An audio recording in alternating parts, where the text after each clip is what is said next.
Good afternoon, Dolphins fans. Welcome to another episode of On the Fin Side with Kat and Paul, and our special guest here, James Johnson, Sports Grind On. Be sure to join him and follow him as well on Twitter. We're going to take a look at the Jaguars sideline here today. You can follow Paul and I on Facebook, Twitter, the finfanatic.com website, the Fansided Network, all of our social media outlets as well for year-round Dolphins coverage. James, thanks for joining us here today. Thanks for having me. Glad to be a part of the podcast again. Absolutely. And so, James, tell us a little bit more about what you've got going on and what the best way is to find you. Yeah, so I'm the managing editor for the Jaguars Wire with USA Today. That's jaguarswire.usatoday.com. And Phil and I, who we had on last year with you guys, if I can recall, Phil came on with me. Me and him co-host together the Believe in Jaguars podcast with the Believe Podcast Network. They're based in like Los Angeles. So those are my two major outlets in terms of, Jags news and what have you. I stick to more like of my personal takes on the podcast and then unbiased takes more so on the site. But yeah, you can also follow me at sportsgrind_Don on Twitter for, any of the latest Jags news too. You bet. And it's a pretty rough situation here with really both of our teams. I think there was a lot of optimism 5-6 weeks ago. The Jaguars got Urban Meyer as head coach in the offseason, spent the first overall pick on Trevor Lawrence. The Dolphins, win 10 games last year. We expected a lot more with Tua at quarterback, who will be back this week if everything works out here for this game in London on Sunday morning, bright and early. So, elephant in the room here, James. When we talked last year, the Jaguars were 1-1. We had a Thursday night game. Dolphins won that 31-13, and the Jaguars haven't won since then. They've lost 20 straight games here. But not all reason for pessimism. They've got good players on their roster. What's kind of the feeling with the Jaguars right now and Urban Meyer and Trevor Lawrence? Yeah, well, from the fans' perspective, they just simply want to win. And, we aren't where even though some of us, especially in the journalism world, were realistic about what the Jags' end result would be in terms of a record. I don't think you would find many journalists, for the most part, that would say that we're going to win more than 6 games, if that. But still, nonetheless, the start that they've gotten off to hasn't been great. Even if you had lower expectations than the 6 or 5 wins or so, they go into that Texans game and, they didn't win that one. That was one they were favored to win. But in terms of Trevor Lawrence and Urban Meyer, I guess I'll start with Trevor Lawrence. He is progressing game by game, and the game is slowing down for him. And, as Jags fans, we're loving it because even in the beginning stages in week 1, he was making throws that, albeit a lot of people were stuck on the national guys were stuck on the 3 interceptions and the interceptions he was throwing in those first 3 games in general. But nonetheless, like, he was making throws that we haven't seen in Jacksonville since Mark Brunell, if at all. Mm-hmm. And then, when we got to that Bengals game, it really started to click and slow down. And, he's still processing some stuff slow, at times. But that Bengals game, no turnovers. He made some beautiful throws there. And then, the last few games as well, he's been able to do that. So it's really starting to slow down. And he is doing his part in terms of learning the game gradually. It's just the, other stuff around him that may be holding him back, the injuries. Like you said, Urban Meyer hasn't done him any favors. I guess we'll get into him real quick.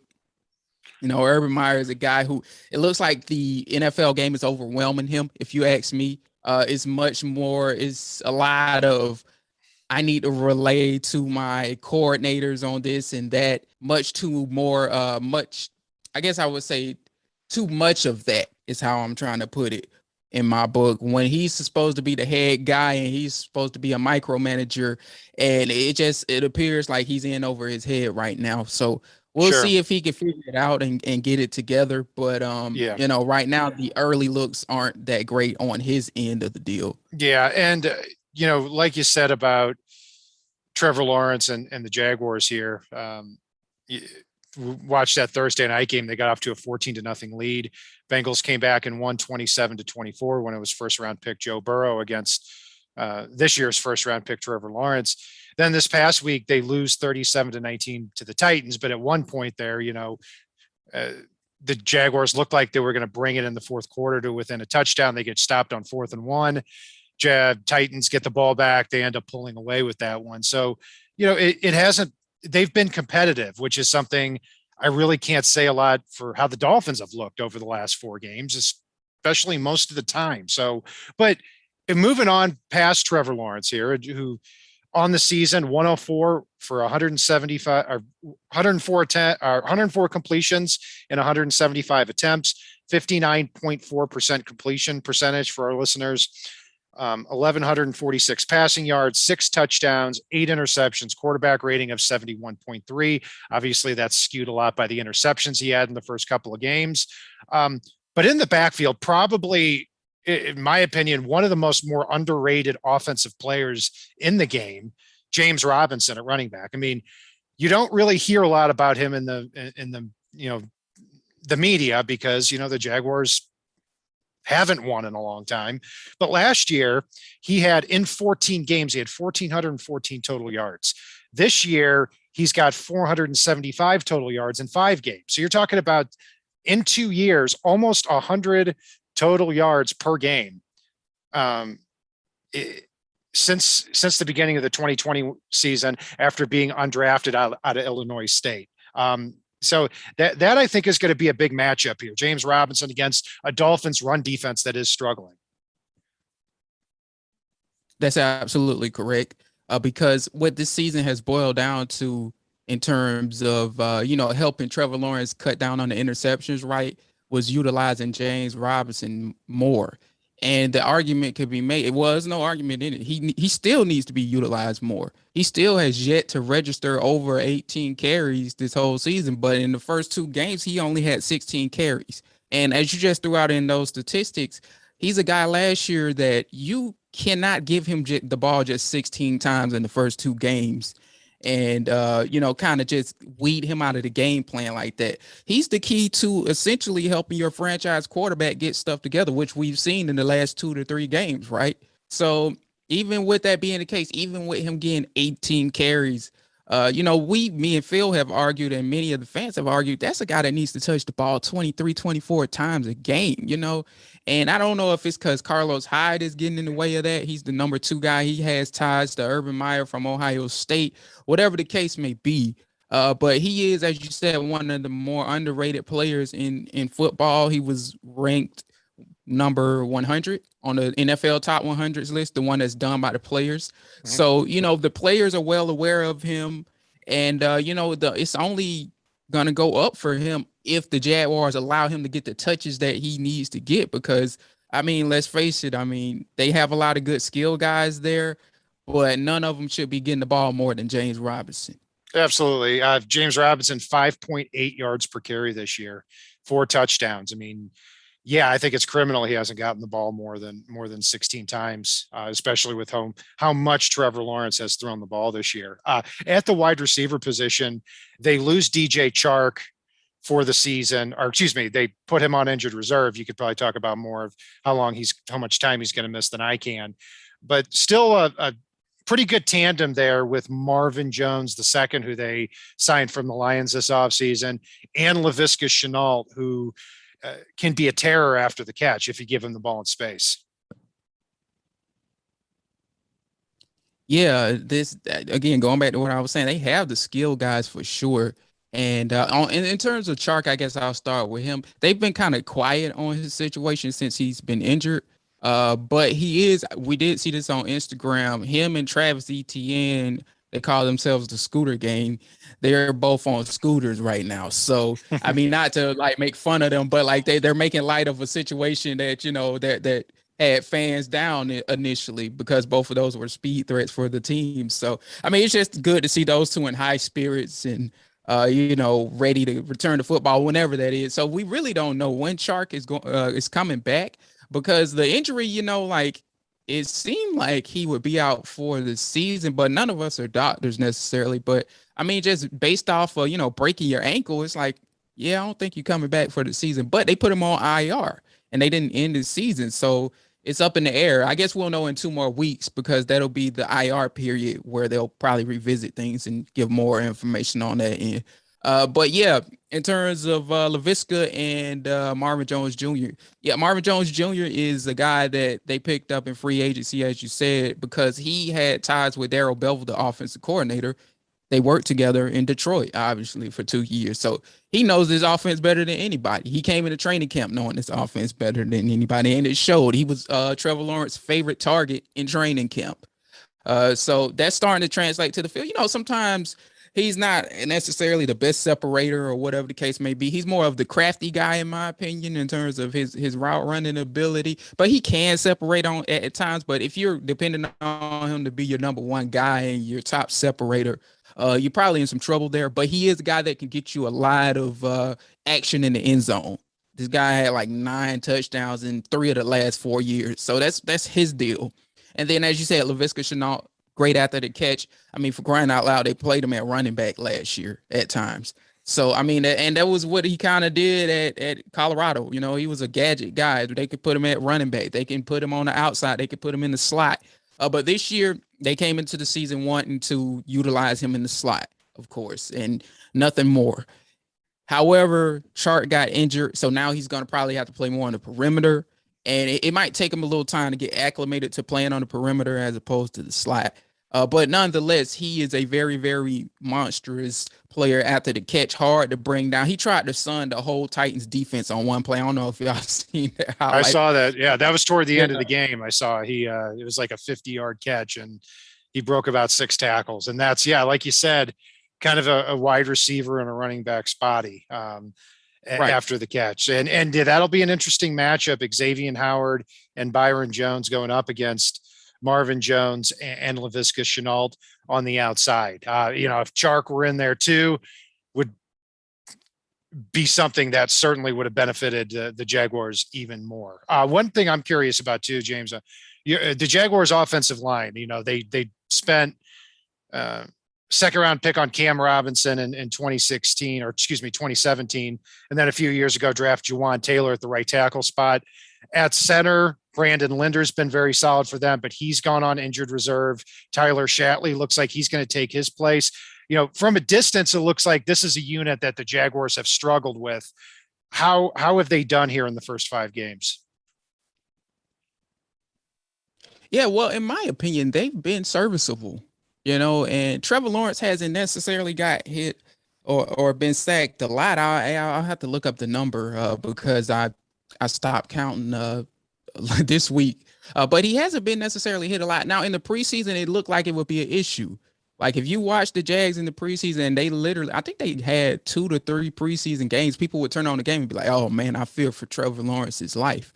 The key was, though, they never had the full 5-star offensive lineman, and as you said, that's going to be the case in this game, in the international game. Tyler Shatley stepping in, who, I mean, nobody's exactly sitting around in the NFL with a great backup center, but I guess you could say he might be the best backup center you'll find for the NFL. He has plenty of experience, at least in my opinion, at least over 11 games, 11 starts that he's been in. So that's probably as seasoned as a center you're going to find as a backup, as a number 2.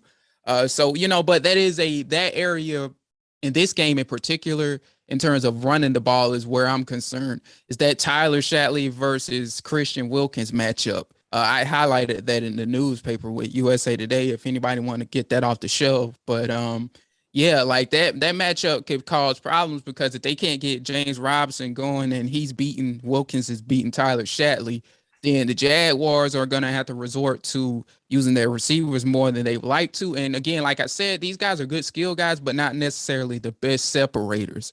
And as you said, on the opposite end, you guys have Xavier Howard, and guys of that magnitude. So that could cause some issues, but we'll see. Maybe they'll resort to, they got a new tight end. Maybe we'll talk about that later. But they got a new tight end that they've been getting the ball to a lot as well. Yeah, Dan Arnold was traded for. The Jaguars traded CJ Henderson and received a 3rd-round pick, and tight end Dan Arnold, receiving tight end from the Panthers. It was actually just with them for a few games. It was with the Cardinals last year. It seems like they're trying to collect all the undrafted free agent tight ends that they can here. Well, James O'Shaughnessy, Chris Manhertz, who went to Ohio State, a former Urban Meyer pupil. Who do you see? Do you see Dan Arnold being on the field the most there at the tight end spot? Yeah, despite him being there for 3 weeks, I think so. They're working him in there slowly but surely. The first game, he didn't see a bunch of snaps that he was there. And then that was the Bengals game, of course. And then our last game, he saw a significant amount of snaps, despite it being his second week. And then this week, yeah, they'll probably even up it even more if they can, because I mean, like, legit, he's one of the best threats on the team. And we're a little bit shocked because, like, he was just stashed away on the Panthers team as the number 2, and he really never, I mean, like, he flashed as a receiver at times with the other teams he was with, like the Cardinals, but he was never that guy. So for us to, immediately see something out of him in that Thursday night game that you referred to, especially after the catch, that's what shocked us all, because we're used to these kind of slower tight ends. But when we saw what he could do after the catch, it was like, oh man, like, I don't think we've seen this kind of speed at tight end ever since since Marcel. Yeah. Even with Marcedes Lewis, he wasn't a guy that would break away from you. He was crafty. So we haven't seen that kind of speed since maybe even Julius Thomas, if you want to throw him in there. He wasn't really available, but Julius Thomas, when he was there for the few games he was, and you know what, like, he's the X factor in this game. It's Dan Arnold. He could be the guy that causes trouble for the Dolphins. Yeah, and I did notice a speed upgrade when Arnold got in there watching their last couple of games.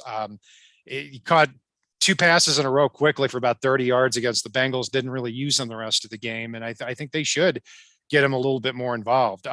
But yeah, you talk about Julius Thomas. Yeah, we're familiar with Julius Thomas too. He was terrible here. I can tell you that. I know he was a little disappointing for the Jaguars, if I remember correctly. He was terrible here. The Dolphins got him. They got Jordan Cameron. They couldn't get a tight end right for 5-6 years here. James, on the defensive side of the ball, Jaguars draft Josh Allen 7th overall a couple of years ago. He should be lined up against the Liam Eichenberg. That's really the matchup I'm worried about there at that position. PFF graded him higher than 85 last week in their loss to the Titans. Playing more that 3-4 outside linebacker role compared to the 4-3 DN position that he was drafted to play, it seems like. How's he progressing there as he continues to emerge with the Jags? Yeah, the transition to the 34 has helped him, and I guess you could say Chason a little bit more specifically, because that's what they did when they were in college in the SEC with Kentucky and LSU. But at the same time, we still understand that Josh Allen and Caleb are probably 2 guys that need that guy next to them. Like, they are good complementary pieces, but at the same time, and I know that, yeah, like you said, he got a pretty high mark on PFF, by the way, which I think that was his highest of the year. And now he's in the 70 range in terms of his overall grade. So, which, I mean, that basically, if you go off of that alone, that overall grade, he has 70 point whatever it is, that's basically what Josh Allen is a guy that needs he needs a Calais Campbell next to him, which he had, or Yannick Ngakoue, which he had and we no longer have, and it's starting to show. But that being said, I mean, he's off to a way better start than he was last year under Todd Wash's 4-3 defense, which, that just disappointed us because, we wanted to see our number 1 pick, from 2019 used in the right way and in the right scheme and what have you. And now they're finally doing that. But it's just a matter of, in the future, getting that guy next to him. But he's off to a better start. I think he has 2.5 sacks. And, like, we could definitely live with that as opposed to what we were seeing when he was underutilized or utilized the wrong way last year. Sure. And speaking of players next to Josh Allen and Caleb Chason, it looks like Miles Jack is going to miss this game if the reports are correct here, got injured, believe it was a toe injury in the last game. Is that what you're hearing too? And if that's the case, how do you think that's going to impact the defense? Yeah, well, I'll wait till the injury report comes out today and, kind of make my own judgment on it, on whatever the case may be, which we probably should wait till Friday to see. But it was an oblique injury. And I mean, just I guess what I can speak on is when he came out the field, he was in a lot of pain. That's for sure. And you could tell like he really, tweaked it or got hit on it or whatever the case may be real hard because like he went to the sideline and literally had to sit down or kneel down or whatever the case may be. So when you see that kind of thing, like you hope it's not catastrophic, which it doesn't seem to be catastrophic. But at the same time, like it could be something that could hold you out for weeks or, a game or two or whatever the case may be. But it's one of those time will tell things. But they initially ruled it as a back, and then Urban Meyer came back on Monday and corrected it and said it was really the oblique. So we'll see how he's. Got it. And yeah, it's looking at this Jaguars defense here. I mean, a couple of years ago, they had Jalen Ramsey, Calais Campbell, a lot of big time names, and they kind of did a Dolphins style rebuild, getting some younger, faster players, really putting a lot of emphasis in draft picks. Obviously, the CJ Henderson pick was a big disappointment at cornerback. They did sign Shaq Griffin in the offseason here. Looks like they're going to get their second round pick, Tyson Campbell, back this game. Again, I'm making another injury projection there. We are recording this on Wednesday. And then they've got a lot of other guys like Chris Claybrooks and Trey Herndon there at the cornerback spot. Tell me a little bit more about the secondary here. And I know they're going after a lot of try hard guys here at the defensive back position. Yeah, flat out, it might be the biggest weakness on the team, in my opinion. And the thing is, I think what it boils down to is like behind Shaq Griffin, and maybe you can make the argument for Tyson Campbell, who is a rookie that's learning his way, and he's really struggling. I'll have to see where he ranks in terms of PFF, in terms of rookie cornerbacks, but I don't think it's that high because he is really, really struggling to get, the whole NFL game down. Now, look, this coming from a UGA fan. I wasn't the highest on that pick as a UGA fan, as odd as that sounds. But behind Griffin, and Griffin to me is more of a kind of a mid-tier guy. But if you have, again, going back to what I was saying in the previous question, if you have that guy at pass rusher, Griffin could be a Pro Bowl type of, cornerback. If, the pass rush is there and, they got a Calais Campbell up there and a Yannick Ngakoue with Josh Allen. But nonetheless, though, yeah, behind Griffin, man, it's real suspect. And specifically Trey Herndon and Chris Claybrooks are guys that I don't think would be playing cornerback on any other teams, except for some bottom tier teams like the Jaguars, maybe. But like in these, these even like these 8-8 teams, I don't think those guys make the team as cornerbacks with, those type of teams, in my opinion. Now, look, Claybrooks, more so a special teams guy, in my opinion. That's what they, when they drafted him, that was what his highlights were. Special teams speed. The dude runs like a 4.32 or something like that. But he's a 7th-round pick from, and no disrespect to Memphis. I love what they've done over there with that program, but he's a 7th-round pick from Memphis that you're trying to put in up against the top 3 receivers on each respective NFL team that you played, and that's just not working out. Trey Herndon was undrafted, a guy that they've tried to make the guy in. They really like the analytics that they got off of him in terms of when he went undrafted and they got him in the draft. But he is a guy that doesn't probably make a lot of teams in the NFL. So they're in trouble there.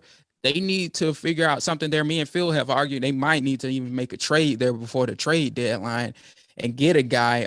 And that's not to say moving on from CJ Henderson was necessarily the wrong thing either, because he wasn't necessarily available. I think he missed 10 to 12 games or something it was. So he wasn't available to help him. And I mean, I can understand trading him, albeit you don't want to move on from a 1st-round pick that quick.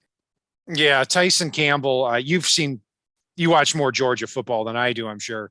I always, when I watched him and Eric Stokes, and I watched quite a few games of them last year with Georgia, I always thought Campbell was somebody who looked the part. He's got the length, he's got the speed, but never could quite put it all together. There was one game last year. I don't mean to bring up bad memories for you, but I think it was against Alabama where he let up, I think 150 yards or something. And yeah, he never could quite put it all together, but he certainly does look the part. So, but he does look like he's more in the developmental stage right now. I would agree. I would agree. And his biggest thing is just, and for some reason, I don't know what it is about some of the DBs that come from Georgia. And again, I don't like to knock the organization of Georgia or the football program there, because and they're playing great football right now, by the way. But it is, I mean, well, you know what? I can't knock them for this because it's a universal thing. Me and Phil literally talked about this on the last podcast.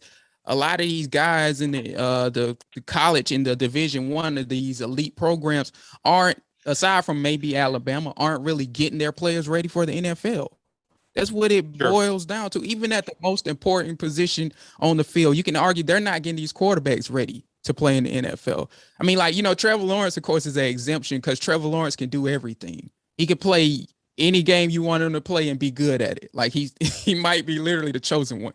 He's good at trouble. He's good at Monopoly. It don't matter. He translates to anything. But a lot of these other quarterbacks, you can tell that they aren't being prepped for the NFL when they're in college. You're seeing it now with how these rookie quarterbacks are struggling and so on and so forth. So it's a universal thing. Like, they're not getting these guys ready for the league. And with Tyson Campbell, it was a matter. He's not doing things as simple as finding the ball when it's in the air.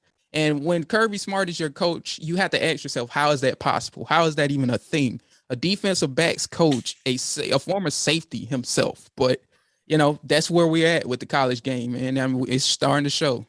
I agree. They certainly, you take a look at Trevor Lawrence, Zach Wilson, Justin Fields, Trey Lance. Yeah, they really haven't hit the ground running, and that's just the reality of it. One question we had from our chat here from Grandizer 12 here that I'll edit just a little bit. We've talked about Lawrence, we talked about Tyson Campbell. They lost Travis Etienne for the year. Who are a few other rookies that have impressed you for the Jaguars so far this year? Well, this boils down to management and them not utilizing the people, the draft picks that they have. But that's the problem. They haven't used a lot of their draft picks. They're not making a lot I didn't of these think guys. so. Yeah. Yeah, which is, I mean, the only two, you're really seeing a lot of is, of course, Lawrence and Campbell.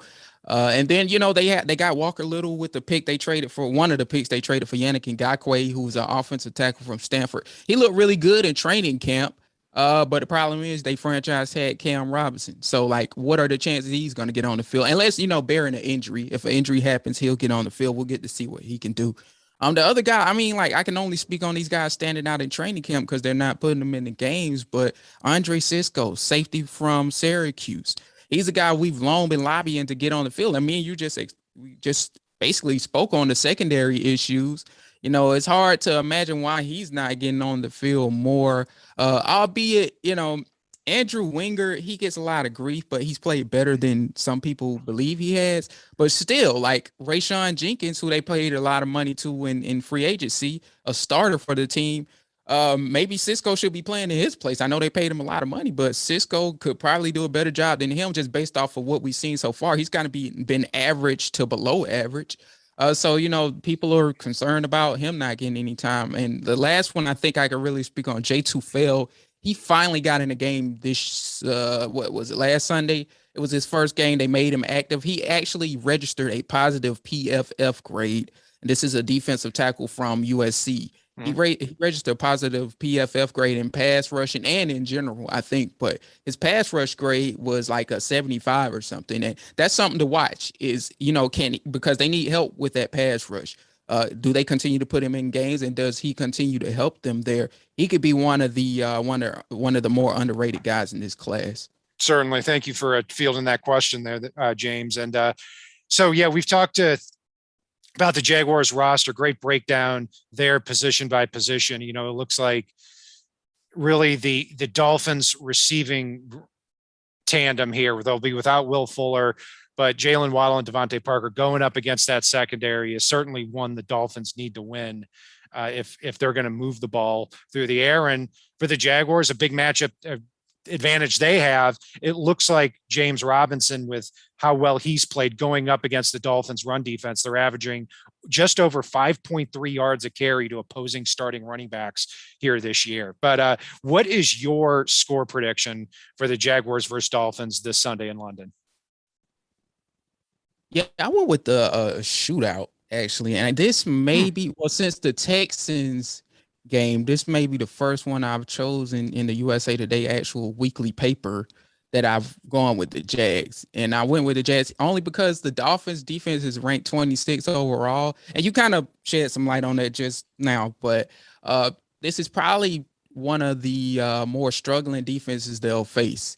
And that being said, like maybe, the London magic rubs off on them, because at times they have played really good at London and at times they play really bad. It's like Thursday night football for them. You never know what you're going to get. You're going to either get really bad or really good. So I think this will be a game where they play really good and it's a shootout. And I think I went with like 28-31, something like that, or like it might have been 31-34 or something along those lines.